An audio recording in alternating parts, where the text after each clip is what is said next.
Hello, Stephan Külgen here, once again, this time with some background information on our fourth release package, package number 4 for 2025. We again had to kick out and also add some models at the very last minute before the printing deadline, but you can see that the packages are slowly growing again. We are in the middle of catching up on most of the outstanding releases that you all have been very patiently waiting for. And May will see quite a big batch of items on store shelves, and June should be similar in size. But let's get on with the new stuff. And we have some new Neos for you. As you surely can't miss, we have a new Condor A320 Neo on the title page of this latest new release brochure. And while we are taking a little pause between 757 announcements, we are not pausing on new Condor models. This passion red A320 was the very first A320 Neo delivered to Condor in May of 24. And in total, Condor has ordered no less than 15 A320 Neos and 28 A321 Neos. Not too long ago, Etihad Airways celebrated its 20th anniversary. They started out with just 2 A330s and now have a fleet of almost 100 aircraft. Etihad celebrated with a special design on this brand new A321 Neo, and we are joining in a little belated with a limited edition of that aircraft in the 500 scale. As the world's first airline, Spain's Iberia introduced the first extra long-range variant of the A321 Neo into its fleet. Not only can the A321 XLR fly up to 8,700 kilometers, but this very aircraft has quite an unusual name as well. It was christened 1927 to 1939, Iberia was founded back in 1927, but only started flying internationally in 1939 after the Spanish Civil War had ended. 1939 therefore started a new international era for Iberia and Spain, and the A321 XLR will certainly make new international connections possible. And then we have Qantas from Down Under that is also taking delivery of its first A321 XLR aircraft. Not only can it fly over 3,000 kilometers farther than the 737s it is replacing, but also allows new direct flights on routes with lesser demand that were, simply not feasible with the larger aircraft to date. Flights, for example, from Perth to India are among those being evaluated at this time. And of course, we also have a few new releases from Boeing as well in the 500 scale, such as 2 new 737 MAX aircraft, both from Northern Europe by coincidence. We have a new tail color for Icelandair, in this case with a green stripe. I think it's actually the 4th color stripe that we've done to date. And also a new famous face on the tail of a MAX 8 from Norwegian. In this case, none other than Charles Lindbergh adorns the stabilizer on this new 500 scale release. And talking about pioneering and thinking green, United Airlines is investing quite a lot in sustainable aviation fuels. The world's largest airline wants to go green by 2050 and is putting a lot of effort into the use of SAF in their not so small fleet. And with this new Dreamliner special livery, United wants to put the spotlight on its efforts. And before all the Neos and Maxes of today, there was the Caraval, one of the very first short and medium-range jet airliners. Its first flight was way back in 1955, 70 years ago. Its then new design with the engines positioned at the tail influenced many aircraft to come, such as the DC-9 and later MD-80 families, the Tupolev Tu-134, and quite some business and regional jets. So, why not commemorate the anniversary with a little series of limited edition Caravals? We're starting with a model of a Caraval of Finnair, which is on display at Turku Airport in Finland. and we currently have 2 more planned for the next package. For most, it's probably just a footnote in aviation history, but it did bring about some interesting aircraft that also add a little flavor to a model collection. For a few short years, there were actually 2 airlines operating as Lufthansa, one in West Germany and one in the Soviet sector, which became the German Democratic Republic, or simply East Germany. Both used the Lufthansa colors and crane logo that are dated back to the 1926 era. Naturally, this situation not only caused confusion, but was also taken to international court. West Germany's Lufthansa, in the end, received the name and brand rights, and charter airline Interflug quickly stepped up to become the national airline of East Germany.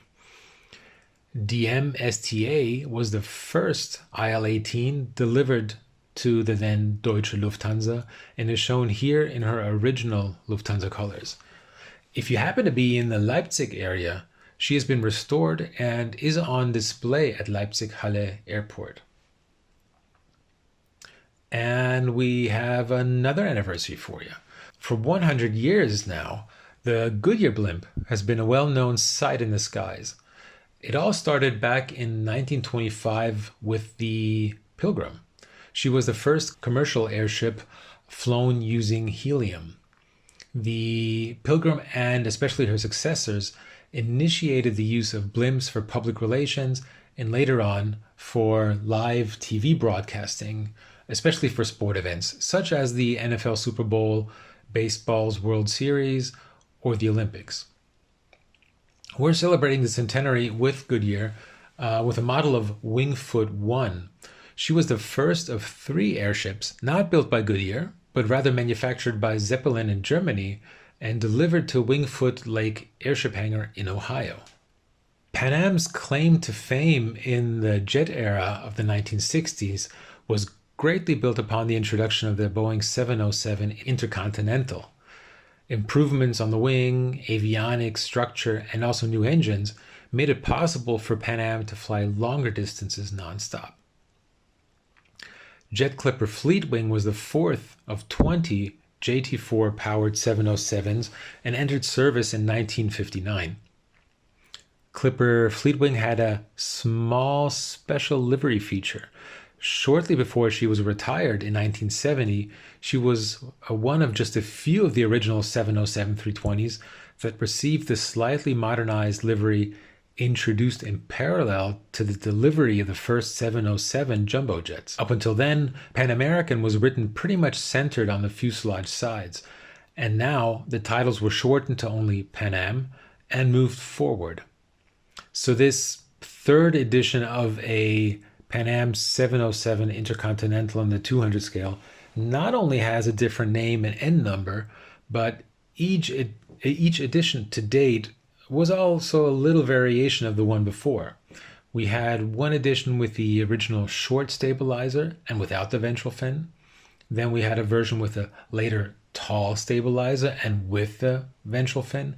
And now we have a version sporting the livery update from 1970, as well as a new end number and name.